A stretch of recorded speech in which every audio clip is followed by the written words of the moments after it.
Euzubillahimineşşeytanirracim. Bismillahirrahmanirrahim. Elhamdülillah rabbil alamin ve salatu vesselamu ala Resul seyyidina Muhammed ve ala alihi ashabihi ecmaîn. Esselamu aleyküm rahmetullahi ve berekatuhu. Hürmetli rayondaşlarım, aziz din kardeşlerim. Ötken yıl bizning rayonda 8'de un işlep kişi ölgen bulgan eken şularning mına yortsundan ortağı yaşlar. 40 yaşına kadar yaşlar. Şimdi yüzünüz bilesiz şu yıllarda bir köpkine yaşlarımız üzerine de kul sala başladılar.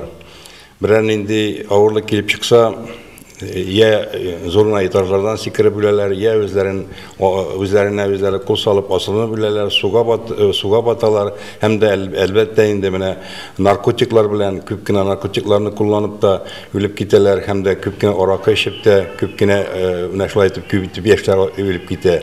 Ben şuna göre bir statistik eybirini koradım ben. Dünya boyunca yıllık ölümünün 25%'ı 5% şu yüzüne kul salı neticesinde kişiler bu dünyadan gidip baralar.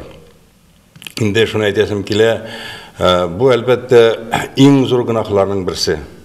Mana bizning Alloh Taala aldında 7 zor günahımız var. Ol Alloh Taala şirik kılı, kişi ötürü hem de özüne kul salı.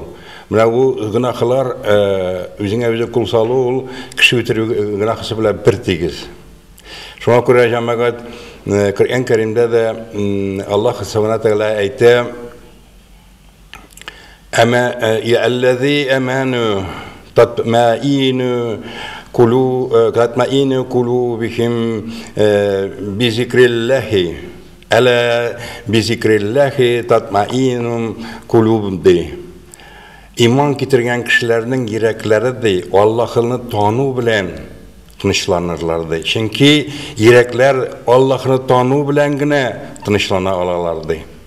Şuna göre yaşlarının mına şunday görünüşleri, mına şu sebepler Allah Teala'nı bilmev, Allah Teala'nın birliğine ışanmav, Allah Teala'nı yarattığı suyu bütün mahluklardan da üstün suyu diyenini anlamıyorlar.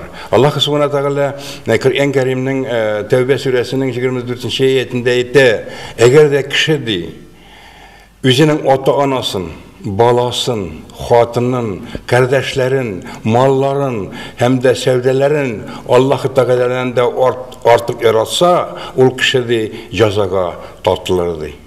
Çünkü Allah-u Teala fasik kişilerini, ikiyüzlü kişilerini yaratmıyordu. Demek ki şuna göre Allah-u Teala'nın siyu onu yarattı ol özünün hatınından da, jirgen kızından da, jirgen jigitinden de, bağlarından da, mallarından da artık bulgatır. Allah-u Teala'nın hem onun Peygamberi Muhammed Mustafa sallallahu aleyhi ve sellem'in yarattı, şunda bulgandığına imanını bulasın.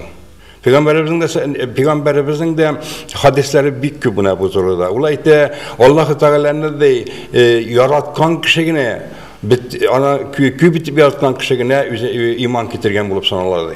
Allah-u Teala'nın üzerinin bütün malından, tuğanlarından, atanasından, bağlarına yaratkan kişine iman getirgen kişiye sanırlardı.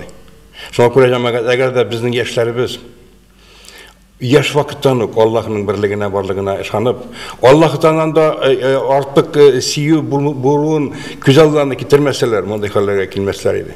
Çünkü buna yaşlarga kulsalar, egzamin birelmiler, soğuğa sikirebilirler. Şimdi biraz jigitinin kızı kiyevgağına kaşıkmayken, yakinde kız yaratıp bilgen jigit tanıga illenmeyken Allah salına, sıncamegat. Bu bit üzün kul salı. Üzüne kul salıp sen Allah Teala bergen gımırını Allah Teala'ya karşı kilip bulabitol. O bit Allah Teala'nı şirik kılıp bulabitol cemaat. Şuna göre bunu o kişi anlargazır. Oradaki işeyken ul anlargazır. Allah Teala'ya karşı kilgen. Narkotik bile kullanırken ul bilgetir Allah Teala'ya karşı kilgenin. Allah Teala'nın tıyığı ikenin bilgetir. Emini balaga yaş vakitinde bilirge kirek. Ondan sonra siz kişiler bilgetir. Eğer de şu şimdi zor günahlar bile kişi bu dünyada giteyken bizge bit imamlarga şeriket, alarga cenaze namazında okurga koşmay, zıgada okurga koşmay, kabirden küngensinle dıga okurga koşmay kirgen kerim. Siz bizni imamlarına şuşamda zor umaşlıkla kaldırasız. Indi imamlarımız üzleri sine günahlarını alalayken şuşu tuğanların, avuldaşların göz altında kitirip alarını kaygısını tatlaşam deyip günahlarını alalarken lakin bit ol günahı bitmey. Ol günahları alarının etiyeniğizden de kalgan balalarınızdan da bitmey. Ol bit günahı barışık kile. Ol bit günahı ana şul sizge karşı kilgen kızlar, karşı kilgen jigitler, okutuşlarının köngülünde de kalaşak bit ol günahı. Mındaşlarını uylara gerek baştan. Allah Teala'nı yaratırga gerek. Allah Teala'nı yaratsan, sen bir kaşanda bunday zor günahka varmısın. İmtihan vermegensin iken. Yarar Allah Teala nasip etmegen. Senin sigeni oradan şuna kiye başakmagan iken. Yarar Allah Teala sana nasip etmegen bütçenin bir. Mine şulay deyip uylarga gerek ana. Şulay deyip yüzünü dışlandırga gerek.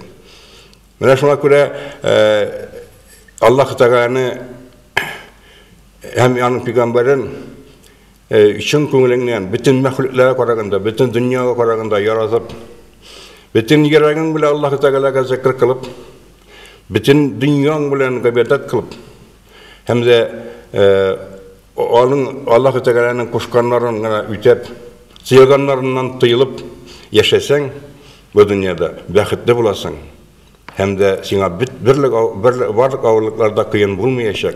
Allah'ın sağlamlarından şulay terip, eybetine son alıp mazur edip yaşaya bizge Allah Teala nasip etsin idi. Esselamu aleyküm ve rahmetullahi ve berekatuhu.